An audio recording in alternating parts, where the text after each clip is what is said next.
বিকেলবেলা কিছু খেতে ইচ্ছে করলে আজকে আমি আপনাদের তৈরি করে দেখাবো শুধুমাত্র সেদ্ধ আলু, সেদ্ধ ডিম আর অল্প একটু চিকেন দিয়ে 2 রকম দুর্দান্ত স্বাদের নাস্তা রেসিপি। চলুন তাহলে কিভাবে নাস্তাগুলো বানিয়ে নিচ্ছি ঝটপট দেখে নিই। সবার প্রথমে কড়াই দিয়ে দিয়েছি 1 টেবিল চামচ সরিষার তেল। এর মধ্যে ফোড়নে দিয়ে দিচ্ছি অল্প একটু গোটা জিরে, তার সাথে একটু কারি পাতা কুচি করে দিয়েছি, তবে হাতের কাছে না থাকলে বাদ দিতে পারেন। এবার এখানে দুটো মিডিয়াম সাইজের পেঁয়াজ কুচি দিয়ে দিচ্ছি। পেঁয়াজটাকে হালকা নাড়াচাড়া করে লালচে করে ভেজে নিতে হবে। দিয়ে দিচ্ছি হাফ টেবিল চামচ আদা রসুনের পেস্ট। আপনারা চাইলে আদা রসুনটা কুচি করেও দিতে পারেন। এখন সব কিছু আবারও ভালো করে ভেজে নিতে হবে যতক্ষণ না পর্যন্ত আদা রসুনের কাঁচা গন্ধটা চলে যাচ্ছে। এখন দিয়ে দিচ্ছি কাঁচামরিচ কুচি, আপনারা চাইলে গুঁড়ো মরিচটাও দিতে পারেন। এবারের মধ্যে দিয়ে দিতে হবে স্বাদ মতো লবণ, খুবই সামান্য পরিমাণ দিয়ে দিচ্ছি হলুদের গুঁড়ো, আর দিয়ে দিচ্ছি অল্প পরিমাণে ভাজা জিরা গুঁড়ো, খুবই সামান্য পরিমাণ দিয়ে দিচ্ছি পাঁচফোড়ন গুঁড়ো, আর খুবই সামান্য পরিমাণ দিয়ে দিচ্ছি কাশ্মীরি রেড চিলি পাউডার। এতে করে রান্নার কালারটা কিন্তু খুব সুন্দর আসবে। আর দিয়ে দিচ্ছি চাট মশলা। এবার দিয়ে দিতে হবে বাড়ির বাচ্চাদের খুবই পছন্দের টমেটো সস। এটা দিলে কিন্তু নাস্তার টেস্টটা যেমন ভালো আসবে, খেতেও কিন্তু দুর্দান্ত লাগবে। হাতের কাছে থাকলে অবশ্যই দেওয়ার চেষ্টা করবেন। সবশেষে 1 চামচ সয়া সস দিয়ে দিয়েছি, দিয়ে সব কিছু ভালো করে মিশিয়ে নেব। তো ব্যাস, এখানে কিন্তু আর কোনো রকম মশলা দেব না। এবার এখানে আমি 4 পিস বোনলেস চিকেন নিয়ে আগে থেকে একটু লবণ আর একটু আদা রসুন পেস্ট দিয়ে সেদ্ধ করে নিয়েছিলাম। তারপর হাত দিয়ে ঝুড়ো ঝুড়ো করে নিয়েছি। আর এই চিকেনের সাথে কিন্তু আমি দুটো আলুও সেদ্ধ করে নিয়েছিলাম। প্রেসার কুকারে দিয়ে দুটো সিটি দিয়ে নিয়েছিলাম, আর একসঙ্গেই কিন্তু কাজটা খুবই তাড়াতাড়ি হয়ে যায়। আরও একটা কথা আপনাদের বলে দিই, আমি কিন্তু চিকেনের সাথে আলু দিয়েছিলাম, তাই কিন্তু খোসা সমেতই সেদ্ধ করে নিয়েছি, তাহলে এই আলুর কালারটা কিন্তু একটুও চেঞ্জ হয় না।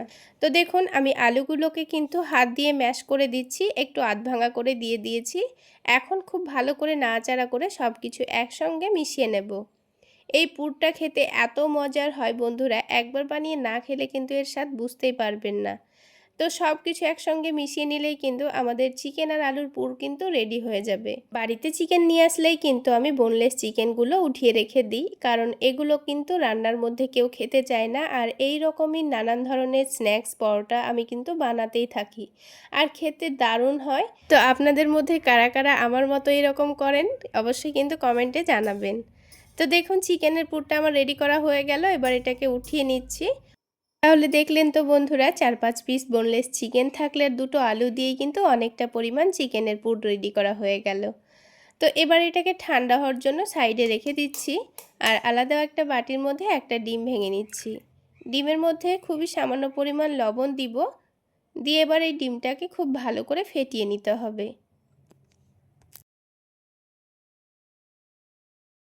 এখানে যেহেতু আমি নাস্তাগুলো অল্প করে বানাবো, তাই কিন্তু একটা ডিমে খুব সুন্দর নাস্তাগুলো তৈরি হয়ে যাবে। তো আপনারা যদি বেশি করে নাস্তাগুলো বানান, সেই ক্ষেত্রে কিন্তু ডিমের পরিমাণটাও একটু বেশি লাগতে পারে। এখন কথা বলতে বলতে ডিমটা কিন্তু ফেটানো হয়ে গেল। তো ডিমটাকে এক সাইডে রেখে দিয়েছি। তো আমি এখানে অল্প করে সেমাই নিচ্ছি। আপনারা চাইলে কিন্তু এই সেমাইয়ের পরিবর্তে ব্রেড ক্রাম্বসও নিতে পারেন। তো সেমাই দিয়ে কিন্তু নাস্তাগুলো খেতে দারুণ লাগে, একবার হলো বানিয়ে খেয়ে দেখবেন। তো সেমাইটাকে হাত দিয়ে খুব ভালো করে কুচি করে নিয়েছি। এবার এই চিকেনের পুরটা আমি হাতের সাহায্যে লম্বা লম্বা করে চপের শেপ দিয়ে নেব। আপনারা চাইলে গোল গোল করে চ্যাপ্টা করে কিন্তু এগুলোকে বানাতে পারেন। আপনাদের পছন্দ মতো যে কোনো শেপে বানিয়ে নিতে পারেন। তো আমি আপনাদের আরও একটা বানিয়ে দেখাই। ঠিক এইভাবে সবগুলো চপ প্রথমে রেডি করে নেব।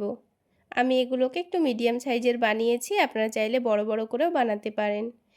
এবার এটাকে আমি ডিমের মধ্যে ভালোভাবে কোট করে নেব।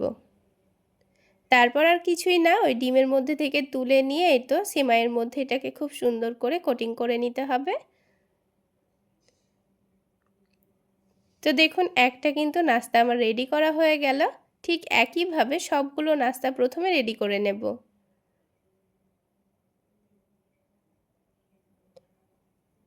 তো বন্ধুরা, আমার এই রেসিপি ফলো করে একবার হলো এই চিকেনের নাস্তাগুলো বানিয়ে খেয়ে দেখবেন, দেখবেন আবার খেতে ইচ্ছে করবে। এবার ভেজে নেওয়ার জন্য কড়াইয়ে পরিমাণ মতো তেল গরম করে নিয়েছি। তারপর একটা একটা করে নাস্তাগুলো দিয়ে একটু সময় নিয়ে ক্রিস্পি করে ভেজে নেব। খুব বেশি সময় নিয়ে না ভাজলেও দেখবেন অনেকটাই মুচমুচে হচ্ছে। তো বন্ধুরা, যদি হাতে মাত্র 10 মিনিট সময় থাকে না, তাহলে আপনারা ঝটপট এটা বানিয়ে ফেলতে পারবেন। একেবারে নতুনত্ব স্বাদের, খেতে এত টেস্টি হয়, একবার বানিয়ে না খেলে কিন্তু এর স্বাদ কখনোই বুঝতে পারবেন না। তো দেখুন কতটা মুচমুচে হয়েছে, আওয়াজ শুনলেই বুঝতে পারবেন। এবার দ্বিতীয় ব্যাচে যে কয়েকটা নাস্তা ছিল সেগুলোকেও ঠিক একইভাবে আমি ভেজে নিয়েছি।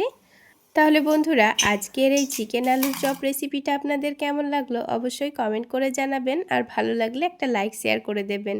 আর আমার এই সহজ রেসিপিগুলো যদি ইউটিউব চ্যানেল থেকে দেখে থাকেন, চ্যানেলটি সাবস্ক্রাইব করে দেবেন, আর ফেসবুক পেজ থেকে দেখে থাকলে পেজটি ফলো করে দেবেন। এবার আমি আপনাদের আরও একটি নতুন পদ্ধতিতে নাস্তা বানিয়ে দেখাবো। তার জন্য প্রথমেই একটা মিক্সিং বোলের মধ্যে নিয়ে নিচ্ছি 1 কাপ পরিমাণ ময়দা। তার মধ্যে অল্প একটু লবণ দিয়েছি, একটু করে চিনি দিয়ে দিয়েছি, আর খুবই সামান্য পরিমাণ আজওয়াইন হাতের মধ্যে নিয়ে একটু ঘষে দিয়ে দিতে হবে, তাহলে খুব সুন্দর একটা ফ্লেভার আসবে। এবার এই ময়দার মধ্যে গরম ঘি দিয়ে দিয়েছি। সব উপকরণ তো দেওয়া শেষ, এবার ময়ান দেওয়ার পালা। তো যেহেতু ঘিটা গরম, তাই একটু চামচ দিয়ে ময়দার সঙ্গে মিশিয়ে নিয়েছি, তারপর হাত দিয়ে ভালো করে ডলে ডলে ময়ান দিয়ে নিয়েছি। আর যখন এইভাবে মুঠো করব, দলা পাকিয়ে আসবে, ঠিক তখনই বুঝতে হবে খুব ভালোভাবে ময়ানটা দেওয়া হয়েছে। এবারে বারে বারে অল্প অল্প করে পানি দিয়ে আমি ডোটা মেখে নেব। একেবারে দিয়ে ফেললে আবার ডোটা কিন্তু অনেকটা নরম হয়ে যেতে পারে। তো দেখুন ডোটা কিন্তু খুব সুন্দর করে মেখে নিয়েছি। এখন এটাকে ঢাকনা দিয়ে ঢেকে 5 মিনিটের জন্য রেস্টে রাখবো। তাহলে ডোটা এখনকার থেকে আরও অনেকটাই স্মুথ হয়ে যাবে। আর ততক্ষণে আলু ডিমের একটা পুর তৈরি করে নেব। তার জন্য সেদ্ধ আলু আর ডিমটাকে একটা গ্রেটারের সাহায্যে খুব ভালোভাবে গ্রেট করে নিচ্ছি। বিশ্বাস করুন, খুব কম মশলায় ইউনিকভাবে আজকের এই আলু ডিমের পুরটা বানাবো, যেটা সাধারণের চেয়ে অনেক গুণ টেস্টটা বেড়ে যাবে। তো আলু ডিম গ্রেট করা তো শেষ। এবার এটা রান্না করার জন্য প্যানের মধ্যে আমি সরিষার তেলে বেশ খানিকটা পেঁয়াজ দিয়ে দিচ্ছি। পেঁয়াজটা যতক্ষণ না হালকা লালচে হচ্ছে ততক্ষণ নাড়াচাড়া করে ভেজে নেব। তো দেখুন পেঁয়াজটা লাল করে ভাজা হয়ে গেছে। এবার এর মধ্যে দিয়ে দেব 1/2 টেবিল চামচ আদা রসুনের পেস্ট। এবার আদা রসুনের যতক্ষণ না পর্যন্ত কাঁচা গন্ধটা যাচ্ছে ততক্ষণ ঠিক একইভাবে ভেজে নেব। তো পেঁয়াজ আর আদা রসুন তো ভাজা হয়ে গেল। ব্যাস, এখানে কিন্তু আর আমি কোনো রকম জিরে, ধনে, হলুদ কিচ্ছু দেব না। শুধু অল্প একটু স্বাদ মতো লবণ, একটু চাট মশলা, আর দেব একটু করে টমেটো সস। ব্যাস, এতেই কিন্তু আমাদের রান্নার টেস্টটা অনেক গুণ বেড়ে যাবে। আর ঝালের জন্য একটু কাঁচামরিচ কুচিও দিচ্ছি, আপনারা চাইলে গুঁড়ো মরিচটাও দিতে পারেন। এবারে হালকা হাতে সস, চাট মশলা, কাঁচামরিচটাকে পেঁয়াজের সঙ্গে খুব ভালোভাবে মিশিয়ে নেব। মশলার দারুণ একটা গন্ধ বেরোতেই আগে থেকে গ্রেট করা আলু আর ডিমটা দিয়ে দেব। এবার সব কিছুর সঙ্গে খুব ভালো করে মিশিয়ে নিতে হবে। দেখুন তো মিশিয়ে নেওয়ার সাথে সাথেই কালারটা কত সুন্দর লাগছে। তো এবার আমি পুরটাকে একটা বাটির মধ্যে তুলে নিচ্ছি। আলু ডিমের পুরটাকে ঠান্ডা করার জন্য বাটির মধ্যে নামিয়ে নিলাম। এবার আগে থেকে মেখে রাখা ময়দার ডোটাকে আবার একটু ভালো করে ডলে আগের থেকে অনেকটা সফট করে নিতে হবে। তো এবার কচুরির সাইজ অনুযায়ী লেচিগুলো কেটে নেওয়ার পালা। তার জন্য আমি এখানে একটা ছুরি নিয়েছি, দিয়ে লেচিগুলোকে পিস পিস করে কেটে নিচ্ছি। দেখুন আমি কিন্তু কচুরিগুলো একদম ছোট ছোট করে বানাবো, তাই কিন্তু লেচিগুলো খুব ছোট করে কেটেছি। আপনারা আপনাদের পছন্দ মতো কেটে নেবেন। তো সবগুলো লেচি থেকে একটা একটা করে লই বানিয়ে রাখছি। আর এদিকে কিন্তু আলুর পুরটাও ঠান্ডা হয়ে গেছে। যত বড় করে লেচিগুলো কেটেছি তার থেকে ছোট ছোট করে আমি আলুর বলটা বানিয়ে নেব। দুটোকেই একসাথে নিয়ে দেখাচ্ছি। দেখুন ময়দার ডোটা থেকে আলুর বলটা কিন্তু একটু ছোট করে বানিয়েছি। তো আমি কিন্তু এখানে বলগুলো ভালোভাবে ঢুকিয়ে দিয়ে মুখটা ভালো করে মুড়ে নেব। আপনারা দেখে নিশ্চয়ই বুঝতে পারছেন আমি কিন্তু লেচিটাকে একটু চ্যাপটা করে নেওয়ার পর বলটা দিয়ে খুব ভালোভাবে মুড়ে নিয়েছি। একটু সাবধানে মুড়ে নেবেন যেন একটুও ফাঁকা না থাকে। একটা লই আমাদের বানানো হয়ে গেল। আপনাদের বোঝার সুবিধার জন্য আমি আপনাদের আরও একটা বানিয়ে দেখাচ্ছি। তো দেখুন খুবই আলতো হাতে বলটা মধ্যেখানে দিয়ে কিন্তু চারিদিকটা খুব ভালো করে মুড়ে নিচ্ছি। এবার আসছি সিক্রেট টিপসে। তো এখানে কিন্তু সবগুলো বল বানিয়ে নেওয়ার পর অবশ্যই এটাকে 5 মিনিটের জন্য রেস্টে রাখতে হবে। কেন জানেন? চলুন বলি।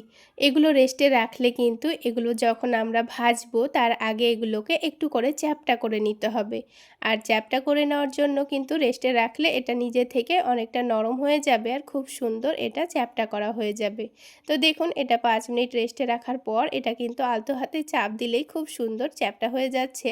আর ভেতরে আলু ডিমের পুরটাও চারিদিকে সমানভাবে ছড়িয়ে যাবে। তো দেখুন একটা কচুরি আমাদের তৈরি করা হয়ে গেল। এইভাবে আমি প্রথমে 3টা কচুরি তৈরি করে নিয়েছি। কচুরিগুলো বানানোর আগে কিন্তু আমি তেলটা গরম করতে দিয়েছিলাম আর তেলটা হালকা গরম হয়েও গেছে। এবার আমি এখানে একটা একটা করে 3টা কচুরি দিয়ে দিয়েছি আর গ্যাসের ফ্লেমটা মিডিয়ামে রেখেছি। তারপরে এটাকে উল্টে পাল্টে ভেজে নেব। একটু সময় নিয়ে ভাজবো, তাহলে কচুরিগুলো কিন্তু অনেকটাই মুচমুচে এবং খাস্তা তৈরি হবে। তো কচুরিগুলোকে কিন্তু আমি বারবার উল্টে পাল্টে খুব সুন্দর কালার আসা পর্যন্ত ভেজে নিয়েছি। আর দেখুন তো দেখতে কতটা লোভনীয় লাগছে।